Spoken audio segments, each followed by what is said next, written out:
بص يا معلم، الجسم بتاعنا ده عامل زي فرقة الكورة. الانسولين ده بقى الكابتن بتاع الفريق. كل ما السكر يعلى بعد الاكل يقوم الانسولين لابس الشارة ويقول يلا يا رجالة اهدوا اللعب. بينزل السكر يخليه يدخل الخلايا. لكن في 4 لعيبة تانيين مش عاجبهم النظام ده.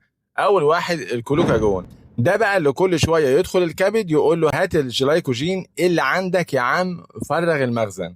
التاني الكورتيزول، ده بتاع المشاكل. يقوم من النوم يقول عايز ازود الجلوكوز، ايه يعني السكر يعلى شويه. التالت الادرينالين، ده بتاع الدوشه، لو في خطر او عياط من امتحانات بيرفع السكر بسرعه، اجري يا واد ده اسد.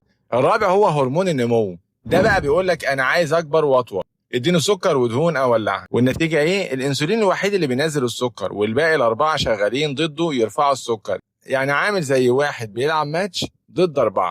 عشان كده لو حصل خلل في توازن اللعبة دي السكر يعلى أو يوطى جامد. يعني بالظبط كده تقدر تقول الأنسولين الجدع الوحيد اللي بيهدي الدنيا ويظبط السكر في الدم. يعني هو الحد الحلو اللي بيلم الطاولة بعد ما الأربعة التانيين يعملوا الدوشة وعايزين السكر يولع. ما تنساش اللايك وما تنساش المتابعة. دمتم بصحة.